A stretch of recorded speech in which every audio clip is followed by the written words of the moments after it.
আজকে এই সংসদে আমরা অনেক ত্যাগ তিতিক্ষা, আমরা সবার কাছে অনেকের সংগ্রামের কথা শুনি। তারা অনেক লড়াইয়ের মধ্য দিয়ে আজকে এই সংসদটি আমাদের প্রজন্মের জন্য, আসলে আমরা আজকে যা কাজ করছি না কেন সেগুলো হচ্ছে আমাদের প্রজন্মের জন্য।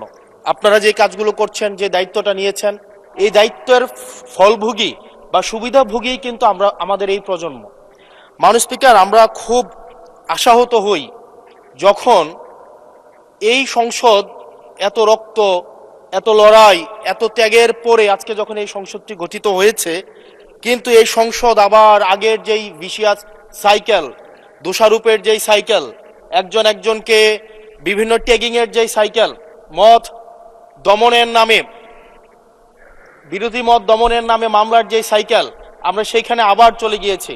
ক্যাম্পাসগুলো আবার আনরেস্টের দিকে যাচ্ছে, অস্থিতিশীল পরিবেশ সৃষ্টি হচ্ছে, বিরোধী দল মত দমনের জন্য মামলা করা হচ্ছে, প্রতিমন্ত্রীকে ফেসবুকে লেখার কারণে বাসা থেকে তুলে নিয়ে আসা হচ্ছে, হুইপকে সমালোচনা করলে বাসা থেকে তুলে নিয়ে আসা হচ্ছে।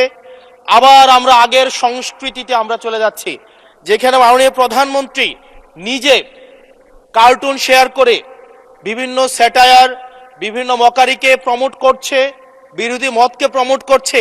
সেইখানে এই সংসদ গঠিত হওয়ার পর থেকে আজকে পর্যন্ত 9টা ঘটনা ঘটেছে যেখানে মত প্রকাশের জন্য আজকে বাসা থেকে তুলে নিয়ে আসা হয়েছে। মাননীয় স্পিকার, আমরা মত প্রকাশের স্বাধীনতা চাই। মত প্রকাশের স্বাধীনতা আগেও ছিল, মত প্রকাশের স্বাধীনতা আওয়ামী লীগের সময় ছিল, তবে সেটা সহমত প্রকাশের স্বাধীনতা। আমরা এই পার্লামেন্টের পরে আমরা শুধুমাত্র মত প্রকাশের স্বাধীনতা নয়, আমরা দ্বিমত প্রকাশের স্বাধীনতা চাই। আমরা এখানে দাঁড়িয়ে মাননীয় প্রধানমন্ত্রীর সমালোচনা করতে চাই, আমরা নির্ভয়ে ফেসবুকে আমরা ব্যাকস্পেস ব্যবহার করতে চাই না। কিন্তু আবার একটা ভয়ের পরিবেশ সৃষ্টি করা হচ্ছে, আবার একটা আতঙ্কের পরিবেশ সৃষ্টি করা হচ্ছে। আমরা দেখলাম সিলেক্টিভ এক ধরনের বিরোধিতার পরিবেশ তৈরি করা হচ্ছে। আমাদের সমাজের যারা গ্রহণযোগ্য এক ধরনের পলিটিক্যালি এলিট শ্রেণীর নারীদেরকে নিয়ে যখন সমালোচনা করা হয়, তখন সেটাকে নারীদের বিরুদ্ধে এটাকে বিবেচনা করা হয়। কিন্তু যারা পলিটিক্যালি পিছিয়ে পড়া জনগোষ্ঠী রয়েছে, গার্মেন্টস কর্মী রয়েছে, যারা হচ্ছে এই দেশের অর্থনীতির চাকাকে সচল করার জন্য রাত দিন পরিশ্রম করে যাচ্ছে, গ্রামগঞ্জের নারীরা, মায়েরা যারা রাত দিন পরিশ্রম করে যাচ্ছে, তাদেরকে যখন স্লাট শেম করা হয়, গালি দেওয়া হয়, সেটাকে আমরা নারী বিরোধিতা হিসাবে আমরা সেটাকে আমলে নেই না। এই ধরনের সিলেক্টিভ নারী বিরোধিতা করা, এই ধরনের সিলেক্টিভ নারী সমালোচনা করার যেই ধরনের প্রবণতা রয়েছে, সেই জায়গাগুলো থেকে মাননীয় স্পিকার আমাদেরকে বেরিয়ে আসতে হবে। মাননীয় স্পিকার, আজকে ক্যাম্পাসগুলোতে আবার এক ধরনের অস্থিতিশীলতা তৈরি করা হচ্ছে। আমি ইউনিভার্সিটি থেকে 2022 সালের অক্টোবরে ইউনিভার্সিটি থেকে এসেছি। আমাদের সময় গ্যাস্ট্রোম গণরুমের কালচার ছিল। আমাদের সময় একটা শিক্ষার্থী অনেক স্বপ্ন নিয়ে বিশ্ববিদ্যালয়গুলোতে যেত। আমরা সেখানে দেখেছি ক্ষমতাসীন দল কিভাবে বিশ্ববিদ্যালয়ের শিক্ষার্থীদের তাদেরকে পুঁজি করে তাদের ক্ষমতা কাঠামোকে দীর্ঘমেয়াদী করার জন্য সেখানে বাধ্যতামূলক সেখানে রাজনীতি করাতো। আজকে সেখানে বিশ্ববিদ্যালয়গুলোতে আবার গ্যাস্ট্রোম গণরুম কালচার চালু করার প্রয়াস শুরু হয়েছে, আবার সেইখানে বাধ্যতামূলক রাজনীতির কালচার শুরু করা হচ্ছে। আমরা দেখেছি ক্ষমতাসীন যারা রয়েছে তারা তাদের সন্তানদেরকে বিদেশে রেখে নিরাপদ ভবিষ্যৎ নিশ্চিত করে, আর মধ্যবিত্ত সন্তানরা যাদের বাবা মায়েরা কলকারখানায় কাজ করে, যাদের বাবারা রেমিটেন্স যোদ্ধা, যাদের বাবারা কষ্ট করে তাদের সন্তানদেরকে বিশ্ববিদ্যালয়ে পাঠায়, তাদের সন্তানদেরকে ক্ষমতালোভী রাজনীতিবিদরা তাদের সন্তানদেরকে ব্যবহার করে তাদের ক্যারিয়ারে ঝুঁকিতে ফেলে তাদের গদি বা পাটাতন শক্ত করার জন্য নিজের সন্তানের ভবিষ্যৎকে বিদেশে রেখে নিরাপদে রাখে, আর পরের সন্তানের ভবিষ্যৎকে নিয়ে ছিনিমিনি খেলে। মাননীয় স্পিকার, আমরা এই সংস্কৃতির পরিবর্তন চাই। আমরা চাই বিশ্ববিদ্যালয়গুলো শুধুমাত্র নেতা তৈরির হাতিয়ার হবে না। এই বিশ্ববিদ্যালয়গুলো গবেষণা, বিশ্ববিদ্যালয়গুলো পাঠ চর্চা, বিশ্ববিদ্যালয়গুলো সেখানে এক ধরনের মনস্তাত্ত্বিক সমৃদ্ধি, এবং সেখানে হচ্ছে আমরা যেখানে গবেষণা হবে সেখানে আমরা বিশ্ববিদ্যালয়গুলো থেকে বুদ্ধিজীবী গবেষক আমরা হচ্ছে বাংলাদেশকে এবং জাতিকে উপহার দিতে পারবো। কিন্তু অত্যন্ত দুঃখজনক বিষয়, আজকে বিশ্ববিদ্যালয়গুলো শুধুমাত্র নেতা উৎপাদন করার এক ধরনের বিশেষ সার্কেলে পরিণত হয়েছে। মাননীয় স্পিকার, এই ৩৬ জুলাই এই তরুণ প্রজন্মকে কি দিয়েছে? বক্তব্যের শুরুতে অনেককে স্মরণ করে আমরা ৩৬ জুলাইয়ে, এই জুলাইতে যারা আহত হয়েছে, ১৭ বছর ধরে যারা নির্যাতিত নিপীড়িত হয়েছে, তাদেরকে স্মরণ করতে আমরা লজ্জা পাই। মাননীয় স্পিকার, তাদেরকে মুখ দেখানোর আমাদের জায়গা নাই, আমরা তাদেরকে কিছুই দিতে পারি নাই। আমরা একটা কাঠামোগত পরিবর্তনের জন্য আমরা আজকে এই সংস্কার, আমাদের কাঠামোগত পরিবর্তনের জন্য আজকে আপনাদের এই লড়াইটা ছিল, এই সামগ্রিক হাউজের লড়াই ছিল।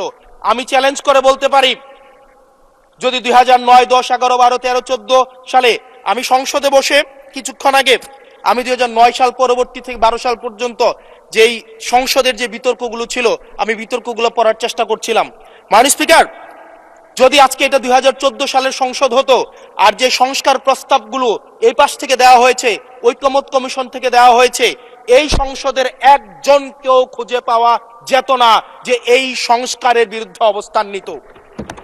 আজকে মানবাধিকার কমিশনকে ল্যাপস করে দেওয়া হয়েছে। মানবাধিকার কমিশনকে ল্যাপস করা হয়েছে, বারবার করে বলা হচ্ছে আরো শক্তিশালী ভাবে হচ্ছে মানবাধিকার কমিশন নাকি উত্থাপন করা হবে। আজকে পুলিশ সংস্কার কমিশন, আজকে অর্ডিন্যান্স সেখানে বাতিল করে দেওয়া হয়েছে, বলা হচ্ছে আরো পুনর্বিবেচনা সাপেক্ষে সেখানে হচ্ছে এই সংসদ উত্থাপন করা হবে। মাননীয় স্পিকার, যদি সেটাকে সংসদ, সবকিছুই তো সংশোধনের মধ্য দিয়ে যাচ্ছে, যদি এটা নিয়তটা যদি সহি থাকতো, ওয়েল ইন্টেনশন যদি থাকতো, এই অর্ডিন্যান্সটাকে এখানে গ্রহণ করে পরবর্তীতে কিন্তু সংশোধন করা যেত। মাননীয় স্পিকার, মাননীয় সদস্য, আপনার সময় 2 মিনিট বাড়িয়ে দেওয়া হলো, 2 মিনিটে শেষ করুন। থ্যাংক ইউ মাননীয় স্পিকার, আজকে সরকারি দল, বিরোধী দল, এই সরকারি দল এবং বিরোধী দল একটা আপেক্ষিক বিষয়। আপনারা এই পাশে ছিলেন, এখন সময়ের পরিক্রমায় পাশে গিয়েছেন, আমরা এই পাশে আছি। যদি জনগণ চায়, আমরা যদি মানুষের ম্যান্ডেট নিয়ে এগিয়ে যেতে পারি, তাহলে সময়ের পরিবর্তনে এই সিট পরিবর্তন হবে। আমি আপনাদের সবাইকে আহ্বান জানাবো, প্রজন্মের ভাষাকে অনুধাবন করার চেষ্টা করুন। এটা আমি আমার নিজেকেও বলবো, প্রজন্মের ভাষাকে পড়ার চেষ্টা করুন। আমাদের প্রধানমন্ত্রী যিনি আছেন, মাননীয় প্রধানমন্ত্রী, ওনার সন্তান যেই প্রজন্মের, আমরা একই প্রজন্মের, আমাদেরকে ধারণ করার চেষ্টা, আমি চাইবো আপনারা সবাই আমাদেরকে ধারণ করার চেষ্টা করবেন। বিএনপির নয়, কেবল জামাতের নয়, কেবল এনসিপির নয়, বাংলাদেশের মানুষের স্বার্থ, বাংলাদেশের মানুষের আকাঙ্ক্ষা, বাংলাদেশের মানুষের স্বপ্ন বাস্তবায়ন যেন আমরা করতে পারি। মাননীয় স্পিকার, এই চেয়ার আমি অনুধাবন করতে পারছি জনগণ বিচ্ছিন্নতা তৈরি করে। এই সংসদে বসে, এসি রুমে বসে, এসি গাড়িতে চলে, মিনিস্ট্রির এসিতে বসে, বাসার মধ্যে 24/7 আনইন্টারাপ্টেড ইলেকট্রিসিটির মধ্যে থেকে জনগণের সমস্যা বোঝা যায় না। এই জন্য এই সংসদে যখন আমরা দাঁড়াই, আমরা জনগণের সমস্যা অনুধাবন করতে পারি না। আমরা এই সংসদে বসে যদি আমরা লোডশেডিং এ আমরা খুঁজি, এই সংসদে বসে লোডশেডিং পাওয়া যাবে না, এই সংসদে বসে জনগণের সমস্যা পাওয়া যাবে না, এই সংসদে বসে সবকিছুকেই, মাননীয় স্পিকার, আমরা যে এই বাংলাদেশের সবচেয়ে সুবিধাভোগী মানুষের মধ্যে এই সংসদে যারা বসে আছি, বাংলাদেশের সবচেয়ে ফেসিলিটেড মানুষের মধ্যে আমরা অন্যতম। মাননীয় স্পিকার, আমাদের জনগণের কাছে যেতে হবে, জনগণের আশাগুলোকে, সময়গুলোকে, স্বপ্নগুলোকে আমরা রাজনৈতিক ভাষার মধ্য দিয়ে, কর্মসূচির মধ্য দিয়ে সেগুলোকে বাস্তবায়নের জন্য আমাদের সবাইকে সমন্বিতভাবে, ঐক্যবদ্ধভাবে কাজ করার প্রয়াস আমাদেরকে থাকতে হবে। আবার যদি আমরা বিভাজনের রাজনীতিতে যাই, তাহলে সেখান থেকে বিএনপি বেনিফিটেড হবে না, এনসিপি বেনিফিটেড হবে না, জামাতে ইসলামী বেনিফিটেড হবে না, সেইখান থেকে বেনিফিটেড হবে আমরা জুলাইতে যাদেরকে আমরা পরাজিত করেছি, তারা বেনিফিটেড হবে। মাননীয় স্পিকার, ধন্যবাদ। ওকে, লাস্ট মিনিট।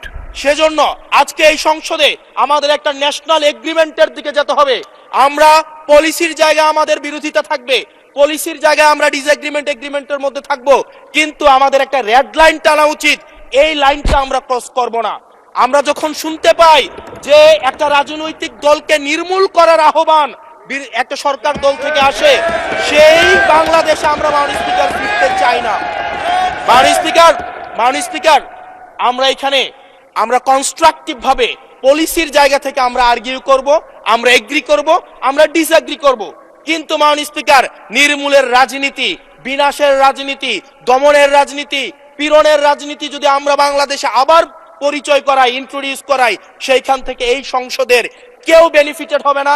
বেনিফিটেড হবে আমাদের সবচেয়ে বেশি যারা আমাদের এই বাংলাদেশটাকে ঝুঁকির দিকে ঠেলে দিয়েছে, সেই অপশক্তি হচ্ছে মাননীয় স্পিকার বেনিফিটেড হবে। সেজন্য আমরা ঐক্যবদ্ধভাবে ধন্যবাদ।